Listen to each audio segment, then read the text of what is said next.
Por falar em dano moral, dano material, atenção você que morou ou que ainda mora nos seguintes bairros: Bebedouro, Mutange, Pinheiro, qual é o último, meu Deus? E Bom Parto.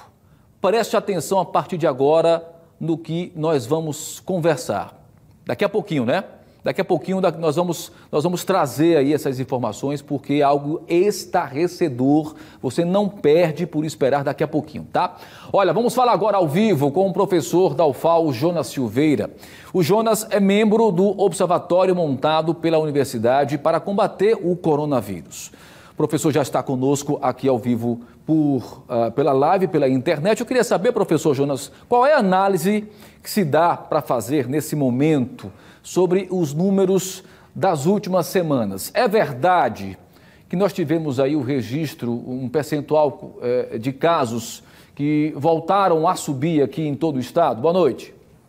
Boa noite, Thiago, equipe da TV Pajuçara, especialmente todos e todas os telespectadores. Conforme a gente conversou um pouco na semana passada, efetivamente a nossa expectativa ela se cumpriu e que a gente observou em relação à semana anterior, né, entendendo que as semanas a gente conta de domingo até sábado, então em relação à semana anterior, para essa a gente observou um aumento de 22% no número de novos casos no estado de Alagoas. Isso de uma maneira prática, professor, qual é o impacto disso? Porque nós sabemos que já estamos em fases de reabertura do comércio, de alguns setores produtivos. Isso, de fato, deve ser levado em consideração daqui para frente. Qual é o impacto disso? Com certeza, né? A gente pode falar o impacto disso em várias dimensões, né? A primeira delas, apesar de que, em termos de disponibilidade de leitos, a gente não está a gente está abaixo dos 70% de ocupação. Então, nesse sentido, a gente não está num risco iminente de colapso do sistema de saúde. Isso é um aspecto muito positivo, poderia ser muito pior. Mas o que aponta isso é que a gente está num processo de aumento do número de novos casos, ou seja, mais pessoas estão ficando doentes ao longo da semana. E aí você não necessariamente o fato do serviço de saúde, né, o sistema de saúde estar entrando em colapso não significa que só isso a gente tem que ser considerado. A gente precisa pensar que são vidas especificamente, né, de nossos familiares, conhecidos, que vão ser prejudicadas. E mesmo que essas pessoas elas não acabam indo a óbito, dependendo da gravidade da doença, isso pode incorrer em complicações em médio e longo prazo. Tem alguns, em alguns ambulatórios, né, especialmente eu vi uma reportagem sobre a residência na Unicamp, falando que já estão chegando pessoas lá com comprometimento da capacidade respiratória e outras comorbidades relacionadas com a infecção pelo novo coronavírus. Então a gente tem esses impactos. Por favor, pode falar. Professor, diante disso, qual seria então a recomendação que vocês da Universidade Federal de Alagoas poderiam fazer nesse momento às autoridades aqui no estado? Olha, assim, a roda ela já foi inventada, então as nossas recomendações são as mesmas que estão sendo comunicadas desde o início da pandemia, né? As questões relacionadas com o distanciamento social, isso é um aspecto muito importante. Mas dada a situação que a gente tem hoje, né, pensando nas nossas análises, a gente tenta trazer para o mais pé no chão possível.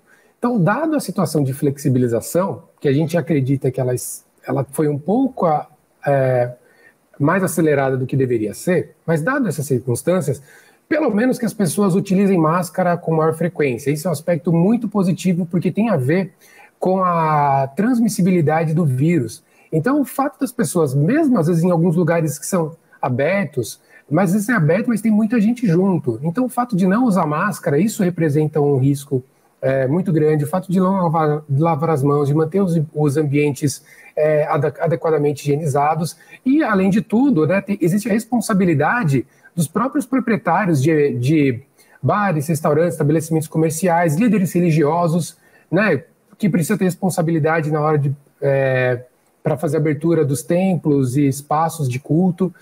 Então, essas pessoas têm uma responsabilidade muito grande também, esses líderes têm uma responsabilidade muito grande diante da situação, além da responsabilidade que nós, enquanto cidadãos, nós devemos ter.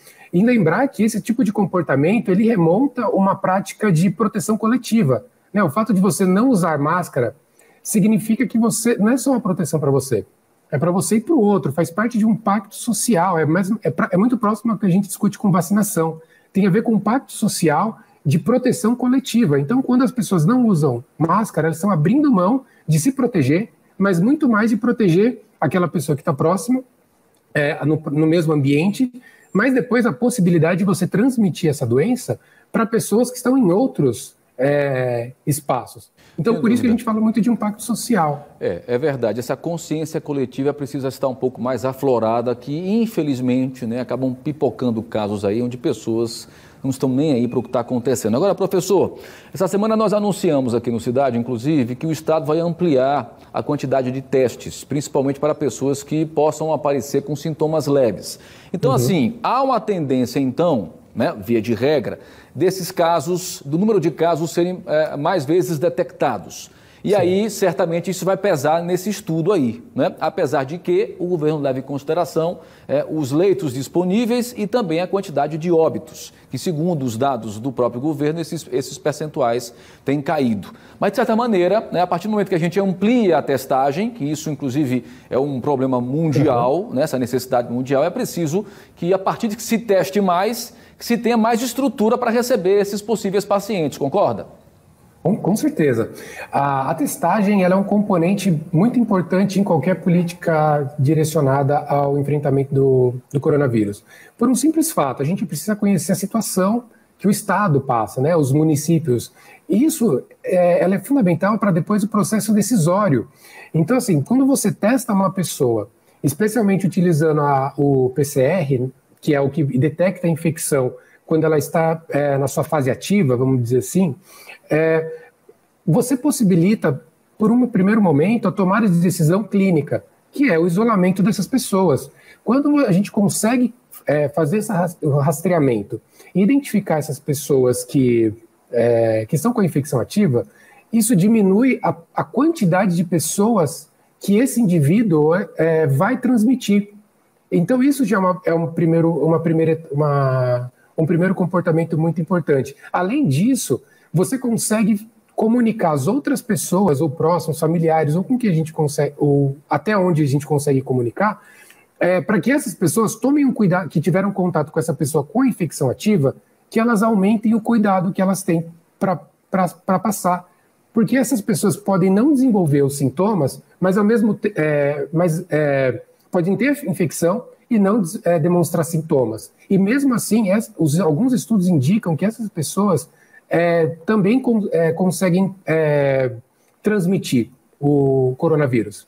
Então, se a gente, com essa movimentação em termos de testagem, você consegue tomar decisão em termos de proteção da vida. Além disso, outro componente importante também é a atenção primária à saúde, né? Os postos de saúde, as UBS, os profissionais, especialmente os agentes comunitários de saúde, que poderiam estar tendo um papel ímpar no enfrentamento dessa pandemia, e a gente perdeu a oportunidade de utilizar esse potencial de força de trabalho que a gente tem no Brasil, porque a identificação de casos precoces, mesmo com sinais e sintomas, esse que é o ponto. Às vezes as pessoas não têm a disponibilidade do teste, mas em termos de atenção primária, o agente comunitário que vai à casa das pessoas e aí toda a equipe, a identificação, por exemplo, de pessoas com febre ou com alguns sintomas gripais, essa pessoa pode ser colocada em isolamento de forma preventiva, porque limita a capacidade que essa pessoa teria de contaminar outras pessoas.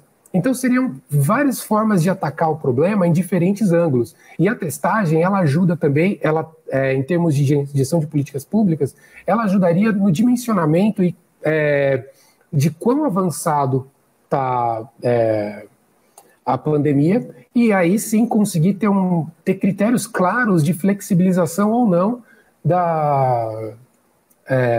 os estágios aqui aqui no Estado, né? Isso mesmo, é isso verdade. mesmo. É preciso, de fato, ter, né, essa visão, né, do tamanho do problema para saber onde investir, onde atacar, né? Você atacar Exato. o inimigo sem saber onde ele está e qual é o seu tamanho, realmente é mais complicado. E a testagem exatamente serve para isso, inclusive vocês especialistas, a categoria, digamos assim, tem avisado, feito alerta aí há muito tempo da necessidade da testagem aqui no Brasil. Professor, muito obrigado, viu? Sempre às ordens, estamos acompanhando aí, de fato, aí semanalmente os estudos realizados pela UFAL, tá? Legal, muito obrigado pela oportunidade. É reforçar isso, que a UFAL ela está a serviço da população alagoana e a população brasileira como um todo. Então, conte com o nosso apoio e a gente vai continuar trabalhando para poder efetivar o papel da universidade na sociedade.